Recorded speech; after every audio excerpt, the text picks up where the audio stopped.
కొరింథీయులకు రాసిన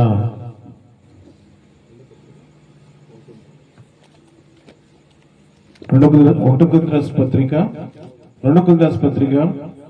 1వ అధ్యాయము 3వ వచనం చదువుకుంటాం. కనికిరము చూపు తండ్రి, సమస్తమైన ఆదరణ అనుగ్రహించు దేవుడు, మన ప్రభువైన యేసుక్రీస్తు తండ్రియునైన దేవుడు. ఏంటంట? తండ్రియునైన దేవుడు ఏం చేస్తాడంట? ఆదరిస్తాడంట. తండ్రి ఏం చేస్తాడండి? అర్థమవుతుందా కుమారమ్మ? తండ్రి ఏం చేస్తాడు? ఎట్టి శ్రమలో ఉన్న కింద చూస్తే ఉంటుందంట, చదువునా? ఒకటి తండ్రిగా ఉన్నాడు, రెండోది దేవుడిగా ఉన్నాడు. చదవండి. దేవుడు మమ్మను ఏ ఆదరణతో ఆదరించుచున్నాడో ఆదరణతో ఎట్టి శ్రమలలో ఉన్న వారినైనను ఆదరించుటకు శక్తి గలవారు మగునట్లు ఆయన మా శ్రమ అంతటిలో మమ్మల్ని ఆదరించుచున్నాడు. దేవుని వాక్యంని ఆశించి దీవించి మనతోటి మాట్లాడను గాక. చిన్నప్పుడు ప్రార్థన చేస్తాం. ప్రేమ తండ్రి, గొప్ప దేవుడివి, వాగ్దానం చేస్తారు పచ్చి దేవుడు. దేవా, ఆశ్చర్యకారం జరిగించి ప్రియరక్షక రాజాస్వామి స్తోత్రం చెల్లిస్తున్నాను. దేవా, ఇక ప్రియమైన బిడ్డ ప్రభా, ఆయన కుమారుని జ్ఞాపకం చేసుకున్నావు. మనం ప్రేమించిన ముగ్గురు బిడ్డను బట్టి నీ దాసుడు ప్రభా ఏడుకొండలు నీ మహిమలో ఉన్నాడు. అదేవిధంగా తండ్రి గారు వెంకటేశ్వర గారు, అది అన్నగారు వెంకటేశ్వర గారు, అదేవిధంగా ప్రభా మరి అమృత, అదేవిధంగా ప్రభా నాగరాణి, అందరూ మీరు జ్ఞాపకం చేసుకొని ప్రభా ఇది నాన్న నీ బిడ్డలు కలిసి నుంచి భాగ్యం ఇచ్చిన స్తోత్రం చెల్లిస్తున్నాం. ఈ ఊరు వారికి నాకును మాకును కలిసిన మాట దయచిందేవా, మీరు మాట్లాడాలి, మేము వినాలి ప్రభా, సహాయం చేయండి. నమ్మదగిన దేవుడు దేవా, నీకు స్తోత్రం చెల్లిస్తుంది. త్వరలో రానున్న యేసుకృష్ణ పెద్దడికి ఇచ్చినాం తండ్రి, ఆమేన్. ఇటీవల నేను కుమారుని కలిసినప్పుడు నేను అడిగాను, ఏమ్మా ఏడుకొండలు మరి చనిపోయినాడు కదా, ఏంది పరిస్థితి అంటే, ఆమె చెప్పిన మాట ఏంటంటే, మా మామగారు తండ్రి వల్లే ఆదరించి నాకు ప్రతి విషయంలో నాకు నా కుటుంబానికి ఏది కూడా తక్కువ చేయలేదు అని అంటూ వచ్చారు. ఆ మాట నాకు చాలా నచ్చింది. తనన్న మాట ఏంది, నాకు తండ్రి గారి వల్లే మా మామగారు అన్ని విషయాల్లో చూసుకుంటున్నారు, నాకు ఏది కూడా తక్కువ చేయలేదు. ఈ మాట చాలా తక్కువ మంది చెప్తారు ఈ మాట. ఎందుకంటే మామగారు తండ్రి స్థానం నిలబడటం అంటే మామూలు విషయం కాదు. కాబట్టి ఎలాగున్నాడంట? తండ్రి. సో ఆ తండ్రి అంట ఏం చేస్తాడంట? ఆదరిస్తాడంట. ఇప్పుడే చదివిన మాట అది, తండ్రి ఆదరిస్తాడంట బిడ్డని, అలాగనే దేవుడు కూడా ఆదరిస్తాడు. కాబట్టి ఇక ఆదరణ ఇచ్చి దేవుడు ఏమంటున్నాడంటే, అమ్మ నువ్వు భయపడకు, బాధపడకు. మరి నిజంగానే మరి కుమారమ్మ ఎంత బాధపడుతుందో అంతకన్నా రెండింతలో బాధ ఎవరుకుంటుంది? తండ్రి అయినా మరి వెంకటేశ్వర గారికి ఉంటుంది, ఖచ్చితంగా బాధ ఉంటుంది. ఎందుకంటే చేతికి అందించిన కొడుకు మరి భూలోకంలో లేకపోవటం అనేది అది కష్టమైన పనే. అయితే ఇది నా దేవుడు కొద్ది మాటలు ఈ కుటుంబానికి దయచేయడానికి ఇష్టపడుతూ ఉన్నాడు. ఈ సమయంలో చదువుతాం రాజులు మొదటి గ్రంథము 17వ అధ్యాయం. రాజుల మొదటి గ్రంథం 17వ అధ్యాయము. ఎందుకు చూద్దాం. అంతటా యెహోవాకు అతి ప్రత్యక్షమై ఇలా సెలవిచ్చెను, నీవు సీదోను పట్టణ సంబంధమైన సారెపతన ఊరికి పోయి అచ్చట ఉండుము, నిన్ను పోషించుటకు అచ్చటనున్న ఒక విధవరానికి నేను సెలవిచ్చి తిని. అందుకు అతడు లేచి సారెపతు పోయి పట్టణపు గవిని ఎందుకు రాగా ఒక విధవరాలు అచ్చట కట్టలేరుట చూచి ఆమెను పిలిచి త్రాగుటకై పాత్రలో కొంచెం నీళ్లు నాకు తీసుకుని రమ్మని వేడుకొనెను.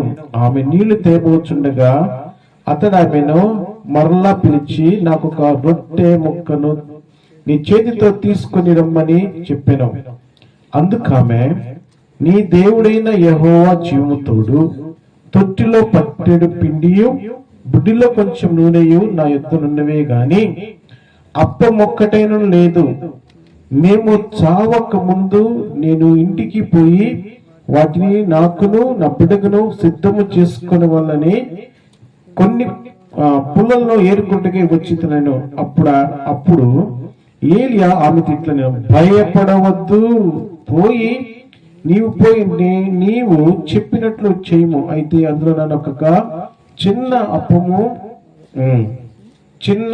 అప్పము ఒకటి చేసి నా ఎదుగు తీసుకురమ్ము. తరువాత నీకు నీ బిడ్డకి అప్పములను చేసుకొనము. దేవుడి వాక్యం ఆశీర్వదించి మనతోటి మాట్లాడను గాక. ఈ మాటలు ఏంటంటే తెలుసా, ఎంత చక్కటి మాటలు. ఒక మాటలో చెప్పాలంటే కుమారమ్మ ఎవరు, ఏడుకొండలు ఎవరు మాకు తెలియదు. గత అయితే సంవత్సరం నుంచి వారు మాకు పరిచయం. ఆ పరిచయంలో ఎంత సన్నిహితం అయిపోయామంటే క్రీస్తు యేసును బట్టి వారి కన్నీటిలో, వారి మరణంలో, వారి దుఃఖంలో మేము కూడా ఒక పాత్రని పోషిస్తూనే ఉన్నాం. ఇంకా చెప్పాలంటే ఏడుకొండల గారు మరి హాస్పిటల్కి వెళ్ళినప్పుడల్లా నాకెంత ఉండదో తెలియదు, ఎంత కొంత దానికి వృధాభక్తి సాయం చేస్తానే వచ్చి ఇప్పుడు కూడా చెయ్యి వెనక్కి తీసుకోలేదు. వాళ్ళ తండ్రి గారు చేసిన ప్రయత్నం ఇంతంత కాదు, వాళ్ళ అన్నగారు, కానీ తండ్రి గారు బాగా సాయం చేస్తాడని చెప్పేవాడు ఏడుకొండలు కూడా. సో ఏదేమైనా సరే ఆయనకి భూమి మీద లేడు. విడవబడిన కుటుంబానికి ఆయన చెప్తున్న చక్కటి మాట, ఈ మాటలు మామూలు మాటలు కాదు. ఆ ఇంటికి ఒక దేవునికి సేవకుడు వచ్చాడంట. ఎవరింటికి? సారెపత్తులో ఒక విధవరాలింటికి.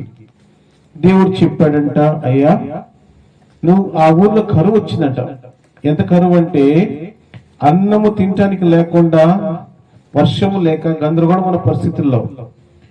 యాక్చువల్గా ఏమనుకుంటామంటే చనిపోయిన వారింటికి మనం వెళ్ళి ఏం చేస్తాం, వాళ్ళని ఆదరిస్తాం. అయితే ఇక్కడ విషయం ఏంటంటే ఒక పాస్టర్ గారికి దేవుడు చెప్పాడంట, ఏలియా ఒకరింటికి వెళ్ళు, ఈ కరువులో ఆమె నీకు భోజనం పెట్టింది అన్నాడు. సో ఆమె కూడా మరి కుమారులాగానే ప్రార్థన చేసుకోగానే ఏమైంది, పాస్టర్ గారు రాగానే సరసాలని ఏమనుకుంటుంది, పాస్టర్ గారు ఏదో అద్భుతం చేస్తాడు, ఇప్పుడు మనకి తినటానికి తాగటానికి ఏది తక్కువ ఉండదు అని ఏమనుకుంది, ఆశపడింది. ఆయన దూరం నుంచి వచ్చాడు. బాగా వినాలి, చక్కటి మాటలు ఇవి. ఆయన దూరం నుంచి వచ్చిన తర్వాత ఏం జరిగిందంటే మరి దేవుడు ఆమెకి చెప్పాడు కదా. దేవుడు అంట ఆమెకి ప్రత్యక్షమై, అమ్మా నీటి ఒక పాస్టర్ని పంపిస్తున్నా ఈ కరువు కాలంలో, ఆయన మీ ఇంట్లో ఉంటాడని చెప్పాడు. అంతే జరిగిన విషయం. తర్వాత ఏం చెప్పలా. అప్పుడు ఆమె ఏం చేస్తుంది, వెంటనే ఊరి గవిని బయటికి వెళ్ళిపోయి ఏం చేస్తుంది, అక్కడ కట్లు ఏరుతా ఉంది. ఎప్పుడు నుంచి ఏరుతుందో ఏమో పాపం. ఏరుతా ఉంటే ఆ కట్టెలు ఏరేస్తే ఆ స్త్రీ దగ్గరికి వచ్చినాడు పాస్టర్ గారు. అమ్మా నువ్వేనా అని అడగలా. ఏమడిగాడండి, ఆమె దగ్గరికి వెళ్ళి, అమ్మా నాకు నీళ్లు కావాలి తీసుకునిరా అన్నాడు. ఎందుకు ఈ మాట చెప్తున్నాను అంటే ఆ యొక్క స్త్రీ ఎప్పుడు నుంచిందండి, ఉదయం నుంచి ఆయన ఎదురు చూస్తుంది పాస్టర్ గారి కోసం. గవిని బయట ఆ మిట్ట మధ్యాహ్నం వేళలో, మరి ఇప్పుడు తెలియదు కానీ ఆ సమయంలో ఎప్పుడైనా నీళ్ళు ఎప్పుడు అడుగుతారు, దాహము మిట్ట మధ్యాహ్నం అయితే ఖచ్చితంగా నీళ్ళు అడుగుతారు కదా. ఆయన రాగానే ఆ మధ్యాహ్న వేళలో ఆ దైవజనుడికి ఎవరు కనపడలా, ఆయన కోసం ఎదురు చూస్తున్నట్లు ఒక స్త్రీ ఆమె దగ్గరికి వచ్చి అడిగాడు, అమ్మా నాకు గ్లాస్ మంచిని తెచ్చి అన్నాడు. ఎందుకు ఈ మాట చెప్తున్నానంటే కుమారమ్మ ఆమె భర్త లేడని బాధపడలా. బాధ అయితే ఉంటుంది, ఏం చేస్తుంది, బయటికి వచ్చి పని చేస్తుంది. అదే కనుక ఒక ఆమె నిలబడింది అనుకో ఊరి బయట, అందరూ అడగరా, ఏమమ్మా ఇక్కడ ఎందుకు నిలబడ్డావు, ఏం చేస్తున్నావు, ఎవరి కోసం ఎదురు చూస్తుంటే నా ప్రశ్నలు వేస్తారు. అయితే ఆమె ఏం చేస్తుంది, తన పని చేస్తా ఉంది. కట్లేరుతుంది నుంచి అందరూ అనుకుంటారు కదా, ఈ వేంద్రబాబుని కట్లేరుకుంటే ఎవరేం మాట్లాడరు, ఇంకా పని చేసుకుంటుంది కదా అని. అలా కట్లేరుతున్న సమయంలో అందుకే దేవుడు ఏం చెప్తున్నంట, చక్కటి మాట చదువుతాను కుమారమ్మ, నీకోసం మాట చదువుతాను విను. చక్కటి మాటలు ఇవి చదువుతున్నాను.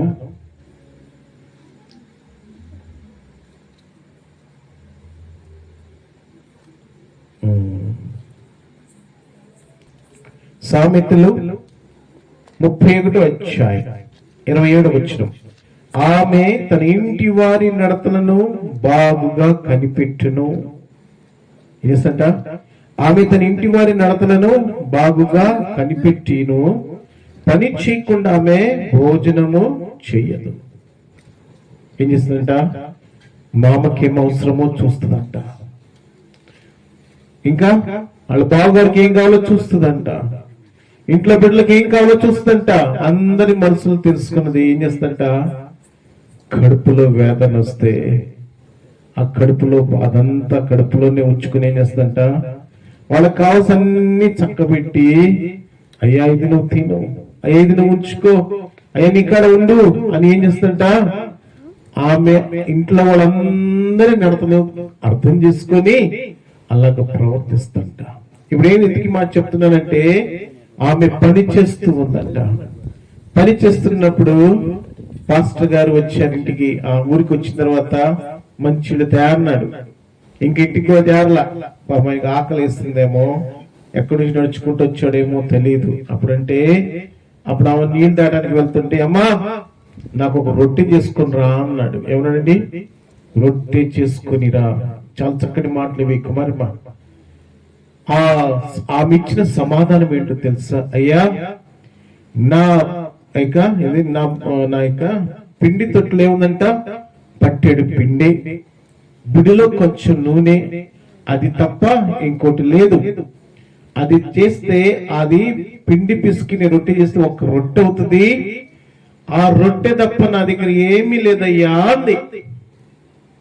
ఈ మాట ఎందుకు చెప్తున్నానంటే, ఇటువంటి సమస్యలు ఎన్నో వస్తాయి, ఇటువంటి కష్టాలు వస్తాయి. అప్పుడు ఏం చేయాలా? నీ చివరి పిడికెడు పిండి ఉన్నప్పుడు, బుడ్ల నూనె కొంచెం ఉన్నప్పుడు, బహుశా అది ఒకే ఒక రొట్టె అయితేమో, ఆ రొట్టె ఒకే రొట్టె ఏం చేయాలంట? నమ్మిక మాత్రం ఉంచు. అందుకే చక్కటి మాట చదువుదామా? ఆ సామెతలు అలాగే ప్రసంగి 9:10 చదువుదాం. ప్రసంగి 9:10 చదవండి. చేయుటకు చేతికి వచ్చిన ఏ పని అయినను ఏం చేస్తుంట? అన్ని ద్వారాలు మూసుకుపోయినాయి. నీకు అనిపిస్తుంది కదా, నేనేం చేయగలను అంటే, అప్పుడు ఏం చేయాలంట? ప్రార్థన ఆలకించువాడా, సర్వశరీరులు నీ ఎందుకు వస్తారు? నీకు తెలిసిన ఒకే ఒక పని నేర్చుకో. ఏ పని?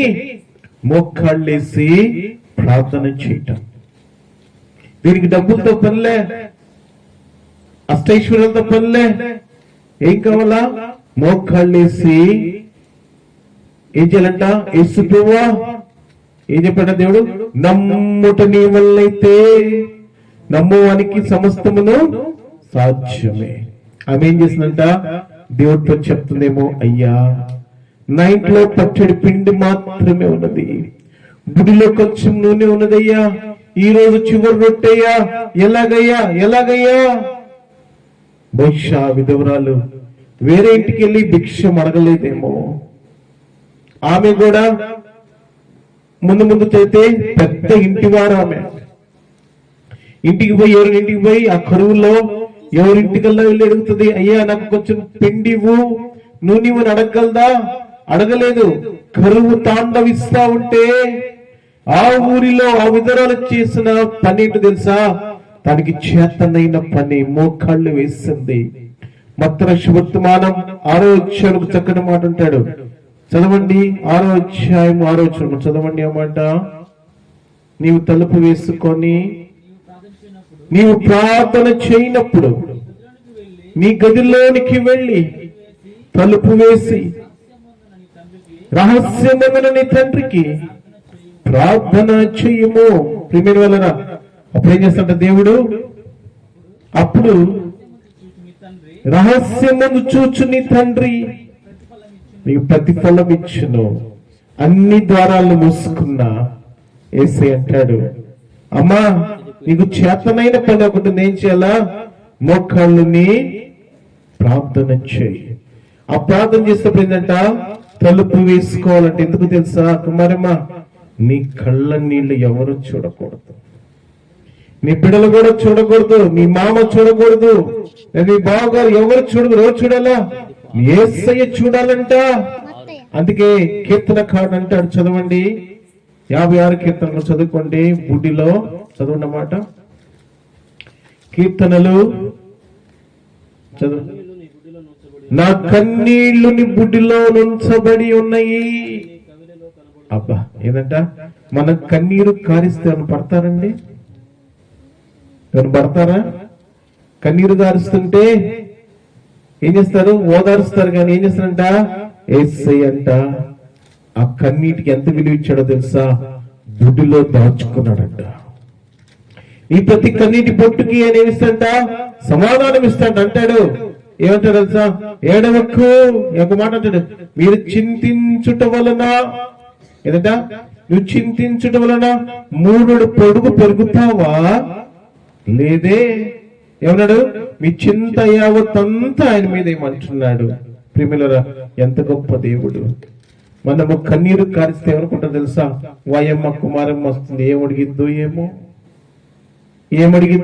ఎంత అడిగిద్దో ఏమో అనుకుంటది కదా, అనుకుంటారు కదా. అయితే యేసయ్య అంటున్నాడు, నువ్వు కన్నీరు కారిస్తే దోసులు పెట్టేవాడు ఆయన, నువ్వు కన్నీరు కారిస్తే బుడ్డి పెట్టేవాడు ఆయన, నువ్వు నీ ఏడుపుకి విలువిచ్చేవాడు యేసు ప్రభువారు. ఆమె కూడా ఏం చేస్తుందంట, ఆ ఊరిలో పిచ్చమెత్తలేదు. ఆ ఊర్లో పోయ్యా తన కష్టం చెప్పి, నాకు ఇంట్లో పట్టెడి పిండి ఉందయ్యా, నా బిడ్డకి ఏం కావాలని అడగలేదు. మీ ఇద్దరు మరి పస్తులుంటే మేము అడగల. ఏం చేస్తుందంట, పరలోకపు దేవుడిని చెప్పిందంట. ఏమంటాడు? ఆయన ఫోన్ నంబర్ తెలుసా?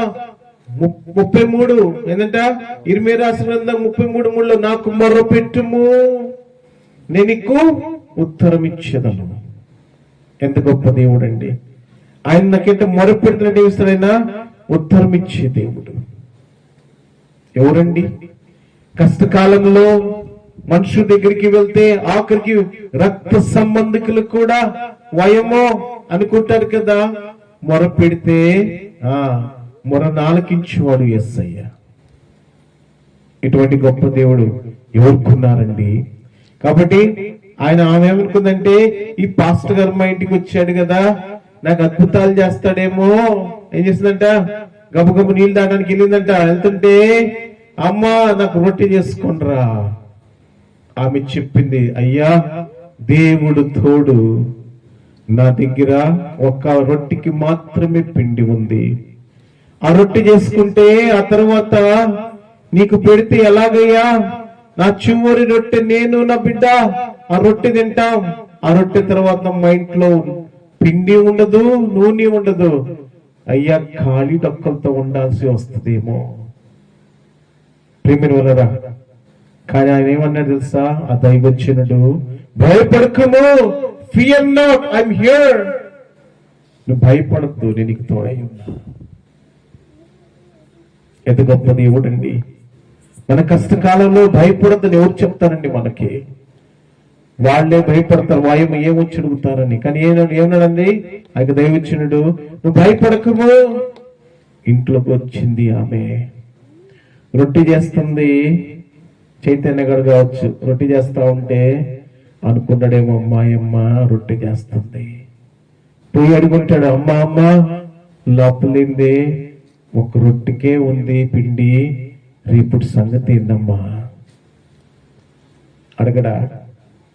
రేపు సంగతి ఏందమ్మా, ఒక్క రొట్టె చేసావు.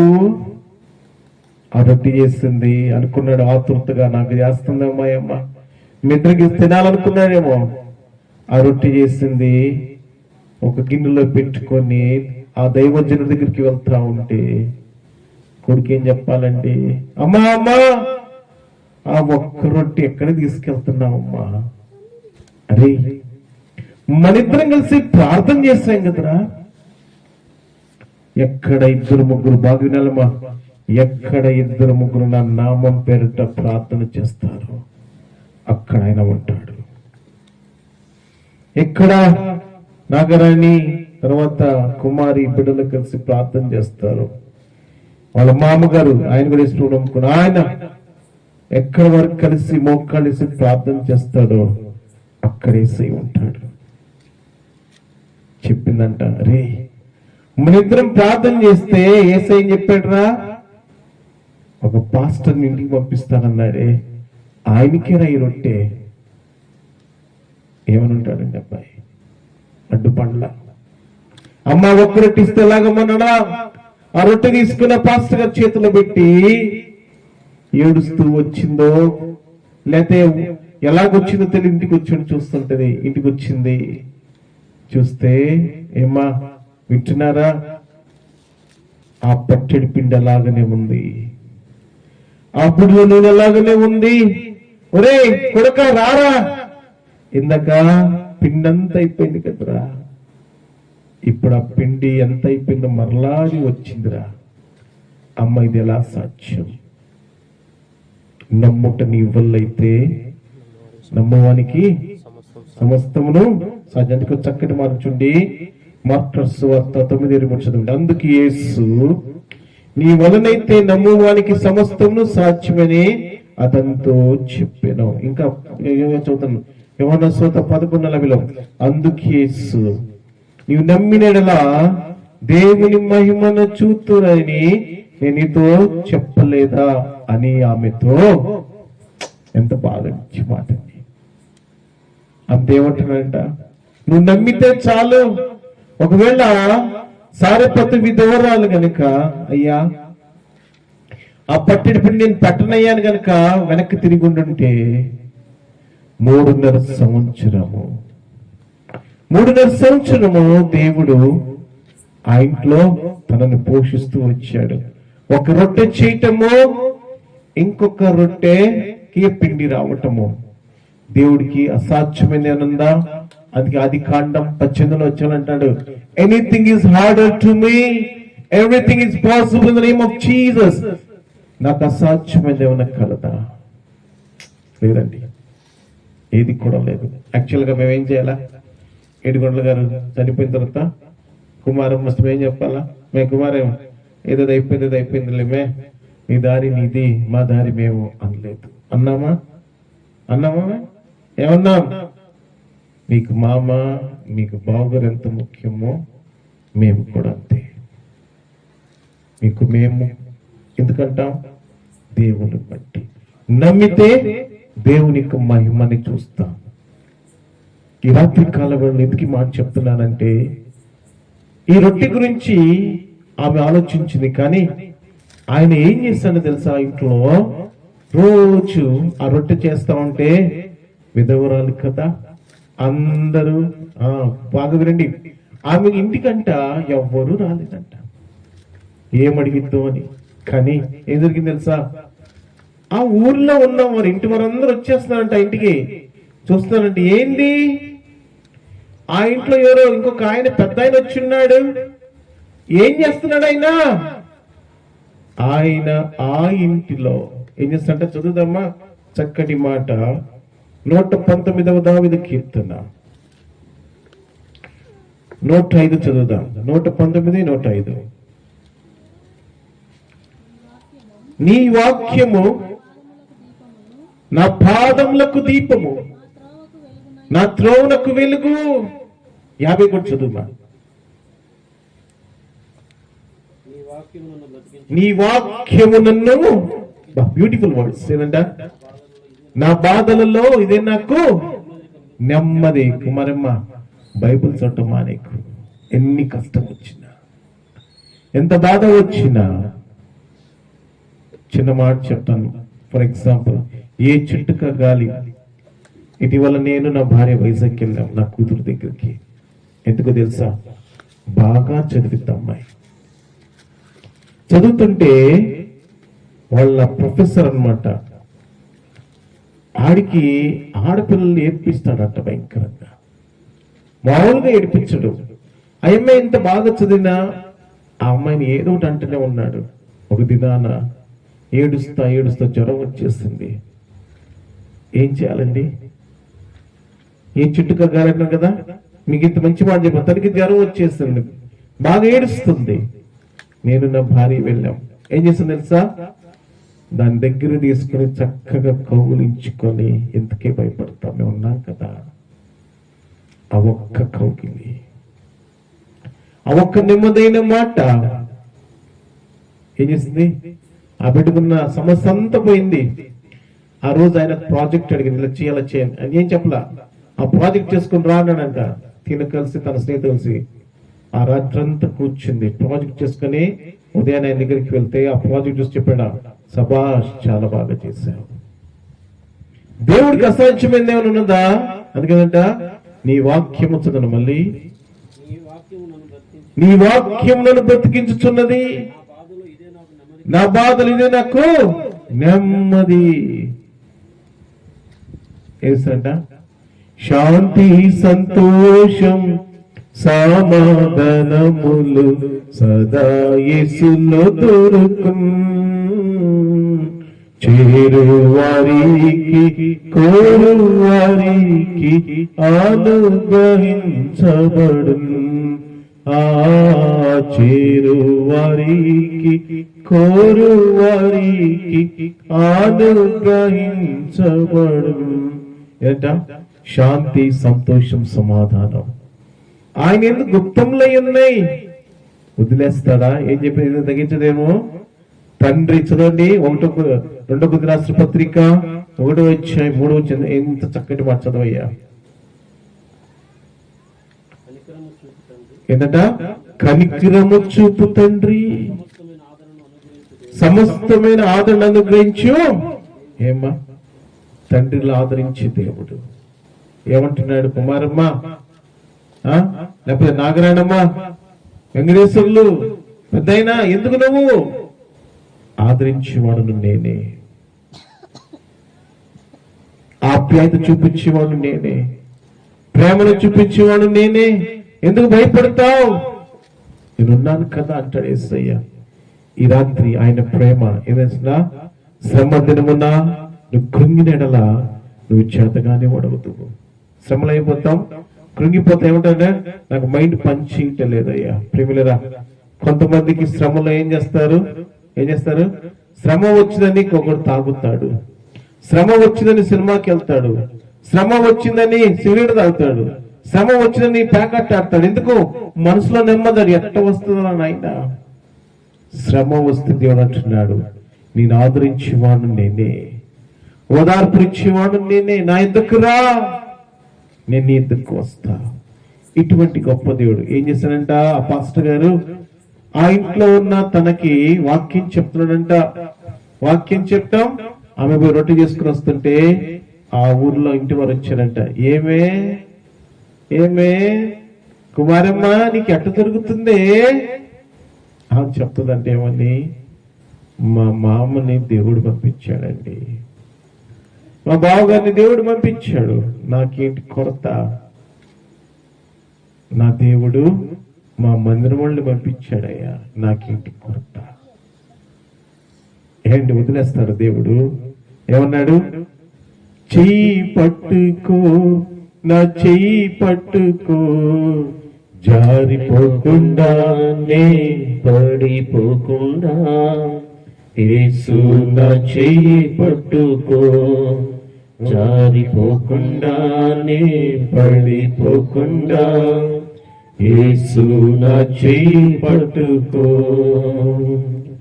కృంగిన వేళ ఓదార్పు నీవేగా, నందైర్యపరచు నా తోడు నీవేగా. కృంగిన వేళ ఓదార్పు నీవేగా, నందైర్యపరచు నా తోడు నీవేగా. మరువగలనా ఒక నిమిషమైనా, యేసు నా జీవితాంతము, మరువగలనా ఒక నిమిషమైనను, యేసు నా జీవితాంతము. శోధన బాధ ఎన్నెన్నో కలిగినా, విశ్వాస నవలో కలవరమేగినను. శోధన బాధ ఎన్నెన్నో కలిగినా, విశ్వాస నవలో కలవరమేగినను విడువగలనా ఒక నిమిషమైనను. యేసు నా జీవితాంతము చేయి పట్టుకో, నా చేయి పట్టుకో, జారిపోకుండా నీ పడిపోకుండా యేసు నా చేయి పట్టుకో.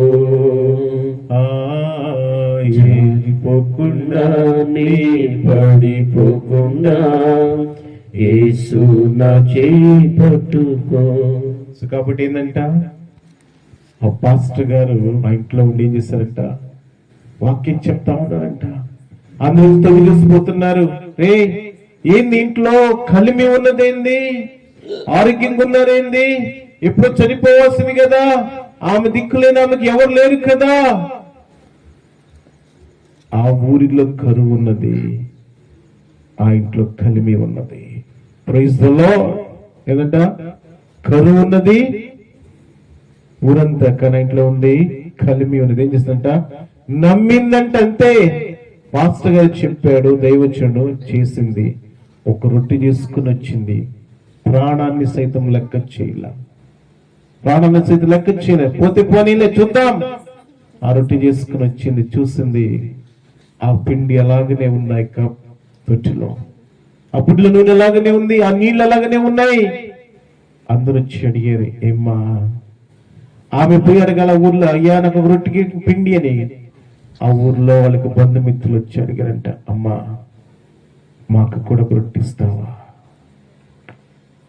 ఏం చెప్పిందామే? ఈ రొట్టెని ఇంట్లోకి రావడం గల కారణం, యేసయ్య మాట విన్నాను, యేసయ్య నా ఇంట్లో ఉన్నాడు, యేసు ఉంటే చాలును, యేసు చాలును, యేసు చాలును. ఏ సమయమైనా ఏ స్థితికైనా నా జీవితములో యేసు చాలును. ఏమండి, మన స్థితిని చూసి ప్రజలు మనల్ని ప్రేమిస్తారు. మన గతి అంతరించిపోతుంటే ఎవరు రారు. ఏ స్థితిలోనైనా, ఏ పరిస్థితుల్లో ఉన్నా సరే యేసయ్య గొప్ప దేవుడు, తెలిస్తే పలుకుతాడు ఆయన. ఆ ఇంటికి ఎవరిచ్చారు చెప్తే చూసారంట, ఆ ఊరి వారు. ఏంటండి అంటే, ఆ ఊరిలో కరువు ఉన్నది, ఆ ఇంట్లో కలిమి ఉన్నది. ఎందుకు తెలుసా? దైవజనుడు ఆ ఇంట్లో ఉన్నాడు, చక్కగా దేనికి వాక్యం చెప్తున్నాడు. మనుషుడు రొట్టె వల్ల మాత్రము కాదు, కానీ దేవుని నోట నుండి వచ్చి ప్రతి మాట వల్ల మనుషుడు జీవించును. ఇదనొక మాట విన్నా, సంతోషంగా ఉన్నావా? నీవు నెమ్మదిగా ఉన్నావా? సమాధానంగా ఉన్నావా? ఈ స్పోర్ట్స్ చెప్తున్నారు, శాంతి సంతోషం సమాధానం నేను దయచేయటానికి వచ్చాను. అందరూ వచ్చారు, అడుగుతున్నా అంటే, ఏమ్మా ఎలాగంటే, ఆ పాస్టర్ గారు నా ఇంట్లో ప్రార్థన చేశారు, నేను ప్రార్థన చేస్తే దేవుడు ఆ పాస్టర్ గారు మా ఇంటికి పంపించినాడు. రొట్టె కొదువు కాల, దేవుడి యొక్క వాక్యము కొదువు కాల. ఆ బంధుమిత్రులందరూ వచ్చారంట ఇంటికి. అయ్యా మాకు కూడా నీ వాక్యం వినిపించు, యేసుని నమ్ముతాం, యేసు మాకు తెలీదు, కానీ ఈరోజు మాకు తెలుసు. ఎవరైనా ఆయన ప్రేమ చూపించే దేవుడు. నువ్వు ఎవరైనా సరే, ఏ కులము, ఏ మతము, ఎవరైనా సరే ప్రేమించడానికి ఇష్టపడిన దేవుడు. ఎటువంటి వాళ్ళైనా ప్రేమించడానికి ఇష్టపడిన దేవుడు ఏమన్నా తెలుసా? యేసుక్రీస్తు అందరికీ ప్రభువు. యేసుక్రీస్తు అంట అందరికీ ప్రభు. కులము లేదు, మతం లేదు, జాతి లేదు, పెద్ద లేదు, చిన్న లేదు, అందరినీ ప్రేమించేసయ్యా. ఇది నాన్న నిన్ను కూడా ప్రేమిస్తున్నాడు. ఎంతకాలం దూరంగా పరిగెడతాం, ఎంతకాలం నీ శక్తిని నమ్ముకుంటాం, ఎంతకాలం నీ తెలివిని నమ్ముకుంటావు, అదంతా ఒక దినాన్ని పోవాల్సిందే. ఇదని దేవుడితో మాట్లాడుతూ ఉంటే, ప్రేమ కలిగిన దేవుడు, నీ కడుపుకి రొట్టె కావాలనుకున్నావే కానీ మనసుకు ప్రశాంతత ఉన్నదా?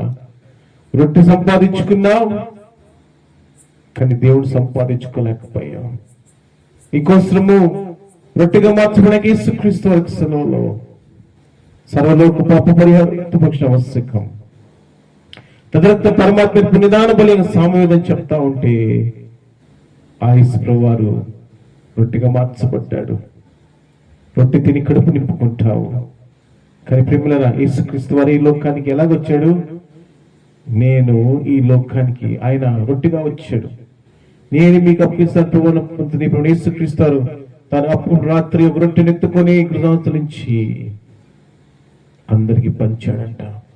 ఆ రొట్టె యేసయ్య. ఈ భూలోకానికి వచ్చాడు, కడుపు నిండింది, మనసు అది ఎలాగుంది?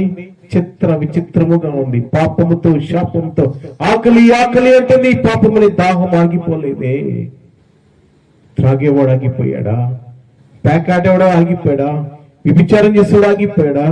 జాగ్రత్త చేసేవాడు ఆగిపోయాడా? దొంగ ఆగిపోయాడా? అబద్ధాలు చెప్పేవాడు ఆగిపోయాడా? నువ్వు సంతోషంగా ఉన్నావా? నువ్వు సంతోషంగా ఉన్నావా? కుమారమ్మని అడిగాను, ఏమ్మా నువ్వు సంతోషంగా ఉన్నావంటే ఒక చిన్న నవ్వుల్లో బాధ చెప్తూ అన్న సంతోషము ఉందన్నా. ఏంటమ్మా అంటే, ఏడుకొండలేసే దగ్గర ఉన్నాడు. ఎక్కడున్నాడు? ఏసై దగ్గర. నా చిన్న వయసులోనే మా అమ్మ నాన్న ఇద్దరు చనిపోయారు. అనాథనైపోయాను నేను. బాధపడ్డా. కానీ ఒకటి మటుకు అర్థం చేసుకునేవని, నా కష్టంలో ఉన్నప్పుడు మా నాన్న కళ్ళలోకి వస్తాడు, మా అమ్మ కళ్ళలోకి వస్తుంది. ఒక దినాన్ని ఇటీవలే చాలా వేదంతో ఉన్నా. నా చెయ్యి నడి రోడ్డులో రహదారిలో ఒంటరిగా ఉంటే మా అమ్మ వచ్చి నా చెయ్యి పట్టుకుంది, పదరా నడుపుతా ఉంది. గొప్ప దేవుడు అండి, ప్రేమ కలిగిన దేవుడు, కృంగిపోయిన వేళలో ఓదార్పించే దేవుడు. అటువంటి దేవుడు ఇది నన్ను అంటున్నాడు, పాపులు రక్షించుటకు యేసుక్రీస్తు భూలోకానికి వచ్చాడు. ఆయన పాపి ఒకప్పుడు ఏడుకొండలో యేసును నమ్ముకున్నాడు. ఇప్పుడు కాదు, నేను కూడా డాక్టర్ని కాబట్టి ఏడుకొండ గురించి నేను చెప్తాను వినండి. తనకి నా దగ్గరికి వచ్చినప్పటికీ అనారోగ్యం అయిపోయినాడు, టోటల్ గా పాడైపోయింది జీవితం. నా ఫ్రెండ్ ఉన్నారు, ఆయన మరి గుంటూరులో అయినా ఒమేగా హాస్పిటల్, ఆయన పెద్ద డాక్టర్ గారు చెప్పాడు, అన్నా ఇక లాభం లేదు అన్నాడు. మీ నమ్ముతారు లేదు, దాదాపు సంవత్సరం పైనే ఆయన జీవిస్తూ వచ్చాడు. అయితే ఆయనకున్న అనారోగ్యానికి తగ్గుముఖం పట్టింది, కానీ ఒక పొరపాటు జరిగింది తన వల్ల. జ్వరం ఉందని పొదిలిలో ఒక ఆర్ఎంపీ దగ్గర ఇంజక్షన్ ఎంచుకున్నాడు. అతగాడు వేసిన ఇంజక్షన్ వికటించింది తనకి. మెయిన్ సమస్య అది. వికటిస్తే అనారోగ్యంగా ఉన్న వ్యక్తి మీద కత్తి పెట్టకూడదు, డాక్టర్లు కత్తి పెట్టకూడదు. ఆ బాధ తట్టుకోలేక కోరుకున్నాడయా, కట్ చేయండి పర్లేదు అని. అది ఎప్పుడైతే అది కట్ చేయడం జరిగిందో, ఆ బ్యాక్టీరియా అదంతా సెల్స్ అనమాట, వైట్ సెల్స్ అంట, అదంతా వాళ్ళంతా చేరిపోయింది అనమాట. అవి కిల్ చేస్తాయి అనమాట. అవి వెంటనే ఆ అనారోగ్యం పాకిపోయి పాకిపోయి పాకిపోయి అలాగైపోయినాడు, చనిపోవటం జరిగింది. అర్థమైందా? నేను అరిశాను, ఎందుకు చేస్తాను ఇంత బుద్ధిహీనత అంటేను, నేనేదో నీరసంగా ఉన్నాను పోయానులే అన్నా అన్నాడు. నేనా తప్పు చేస్తాను అన్నా. సరే మొత్తానికి ఏదైపోయింది. సంవత్సరాలు బ్రతికితూ ఏం చేస్తాడంటే, చక్కగా నవ్వుకునేవాడు, నా పక్కన కూర్చున్నాడు, అన్నం పెట్టేవాడిని, ఎంత ప్రేమగా చూసుకున్నా. చిన్నగా కుటుంబం దగ్గర అయింది. సో కాబట్టి ఎందుకు ఈ మాట చెప్తానంటే, దేవుడికి ఆలోచన ఉంది, దేవుడి కుటుంబాన్ని ప్రేమించాడు కాబట్టే ఇది నేను లేసేనమ్మా. అదే ఒప్పుకుంటాను. మీరు ఒప్పుకోకపోయినా అది నిజం. అది యేసు నమ్ముకున్నాడు. ఇదని ఎక్కడున్నాడు? చాలా కష్టపడ్డాడు పాపం. యేసు దేవునికి రాజ్యంలో ఉన్నాడు. ఇదని దేవుడితో మాట్లాడితే, ప్రభా నా పాపరోత జీవితాన్ని తీసివేయటానికి ఇది ఒక మాట చెప్పనా, ఆయన అనారోగ్యంతో చనిపోయాడు, కానీ పరలోక రాజ్యంలో సంతోషిస్తున్నాడు. కానీ ఇది నన్ను ఆరోగ్యవంతుడు అయ్యి చనిపోతే ఎక్కడికి వెళ్తావు? అగ్ని ఆరుదు పురుగు అటువంటి జీవితంలోకి వెళ్తావు. కానీ దేవుడికి నన్ను ప్రేమించి ఈ లోకానికి వచ్చాడు. సర్వలోకంలో పాపివైన నిన్ను నన్ను ప్రేమించి యేసయ్య శిలువ మీద రక్తం కాచాడు. ఎలాగ తెలుసా? నువ్వు చెడు ఆలోచన చేస్తావు, ఆయన తల మీద ముళ్ళ కిరీటం పెట్టించుకున్నాడు. ఈ చేతులతో మందు పట్టుకున్నావా, అమ్మాయి పట్టుకున్నావా, అబ్బాయి పట్టుకున్నావా, ఆయన చేతులు వచ్చాడు. ఈ శరీరం ఎక్కడ నీది కాండంత పాపం చేసావో శరీరం కొడాలతో పట్టుకున్నది. ఏ నడుముతో తప్పు చేసావో ఆ నడుము బళ్ళె పోటు పొడిపించుకున్నాడు. ఏ కాళ్ళలో నువ్వు నడిచి వెళ్ళావో ఆ కాళ్ళ చెరువులు కుట్టించుకున్నారు. ఎందుకు తెలుసా? నేను ప్రేమించాడు యేసయ్య.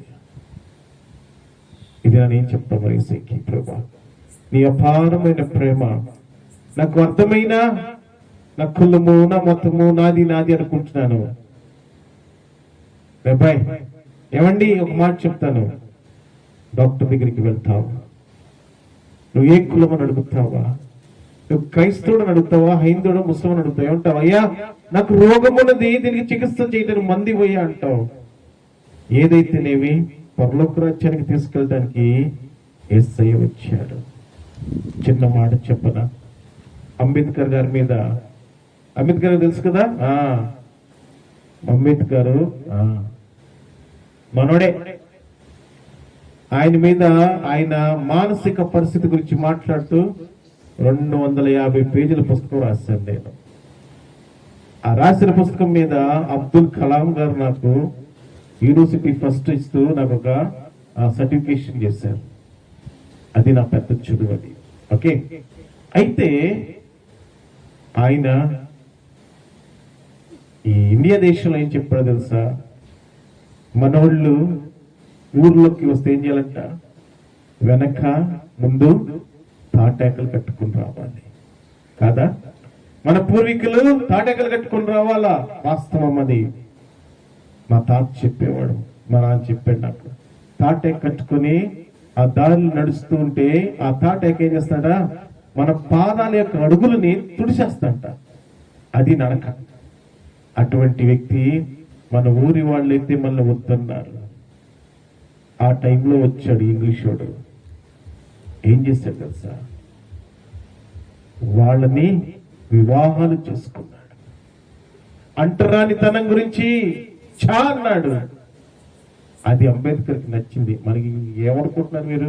అంబేద్కర్ ఎక్కడి నుంచి చేసేది ఇదంతా అంటే వాళ్ళని చూసి వాళ్ళ దగ్గర ధైర్యం పొందాడు. ఎవరుకున్నారు తెలుసా? వీళ్ళు సరైన మార్గంలో ఉన్నారు. అప్పుడు వాళ్ళు ఏం చేశాడు? యేసు ప్రభుని పరిచయం చేశారు ఆయనకి. అంతేగాని ఇంకోటి కాదు. యేసు ప్రభుకి ప్రేమని పరిచయం చేశారు వాళ్ళకి, మనకి. వాళ్ళు వచ్చిన తర్వాతే నీ మొలకున్న తాటేకపోయింది. అర్థమవుతుందా? అంబేద్కర్ వాళ్ళని చూసే ధైర్యం తెచ్చుకుని పుస్తకాలు రాసి ఆ యొక్క అంటరానితనం గురించి మాట్లాడుతూ అన్టచబుల్స్ అని మాట్లాడుతూ ఏం చేశాడు తెలుసా? పుస్తకాలు రాసి మనకి లా అండ్ ఆర్డర్ తయారు చేశాడు. అది ఎక్కడి నుంచి తెలుసా? బైబిల్లో ఉన్న పదాజ్ఞల నుంచి. ఇంతలో పుస్తకం రాశాను నేను. మనకి ఏమి తెలియదు. మనకి ఎక్కడి నుంచి నేర్చుకున్నానండి? ఇంగ్లీష్ వాళ్ళ దగ్గర నేర్చుకున్నాను. వాళ్ళు చెప్పారు, మనిషి ఎవరిని కోసిన ఎర్ర రక్తగర వచ్చేది, ఎందుకురా ఇది అన్నాడు. అప్పుడు మనకి ఏమి ఇచ్చారు? యేసు ప్రభువుని పరిచయం చేసి ఈ తక్కువ కులంలోకి బడులు కట్టించారు వాళ్ళు, గుళ్ళు కట్టించారు వాళ్ళు, చర్చెస్ కట్టించారు వాళ్ళు. తినటానికి అంత ముద్దను వేసుకుంటాను అంత కొట్టించారు వాళ్ళు. ఇవన్నీ అర్థం కావాలి.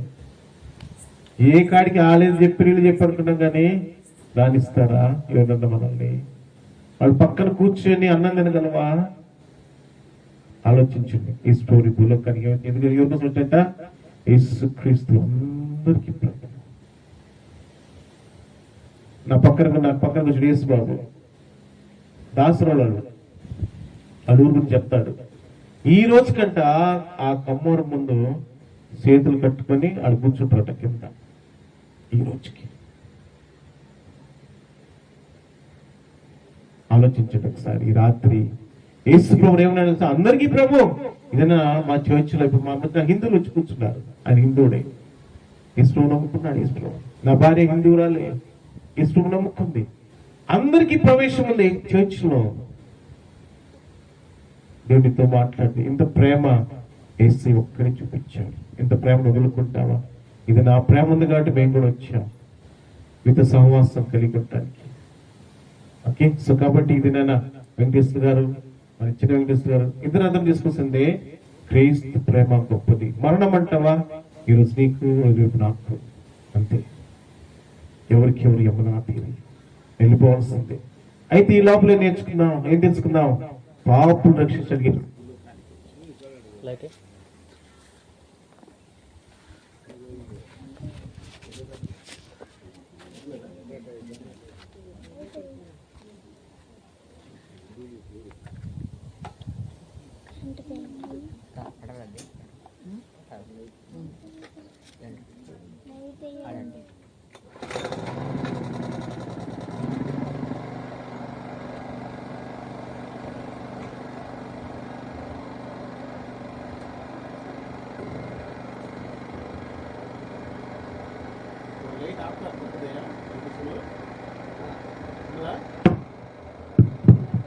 కాబట్టి యేసుకి చెప్పే మాట ఏంటంటే పాపులు రక్షించడానికి వచ్చాడు యేసయ్య. ఏమండి, మన ఇంటి పక్కన పాపం చేస్తే తప్పు చేస్తే మాట్లాడమన్నా, కానీ యేసయ్య పాపిని రక్షించడానికి వచ్చాడు. ప్రేమించాడు యేసయ్య. ఇది నాన్న ఇంత ప్రేమని కాదనుకుంటున్నా. ఏమండి, అర్థం చేసుకో, మంచి మాటలు అర్థం చేసుకో. ఇంత ప్రేమ, ఎంత వ్యతిరేకత మన మనసులో ఎత్తుకుని తెలుసా? ఆయన చెప్పిన మాట మనకి ఎందుకు ఇష్టం ఉంటుందంటే కులంలో కలిసిపోకుండా కాదు, కులము కాదు, మతము కాదు, మార్గం ఇది. చెప్పి నేనే మార్గమును, నేనే సత్యమును, నేనే జీవమును. ప్రేమ ఇచ్చిన యేసయ్య, నీకోసం ప్రాణం పెట్టిన యేసయ్య దేవుడితో మాట్లాడితే ఎంతగా ఎవరు ప్రేమించారండి? ఒక పాపి కోసం ఎవరు మంచివాడు చనిపోతాడండి?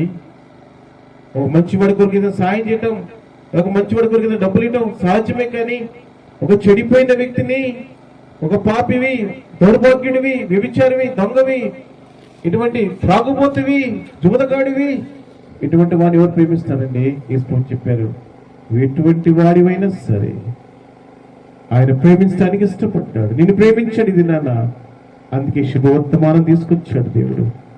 ప్రభుకి ప్రభా, ఇంత ప్రేమ నువ్వు చూపించావు. అయితే ఏం చేయాలండి? నీ కట్టుబొట్టు పేరు ఊరు మార్చుకోవాలి. ఏం మార్చుకోవచ్చు?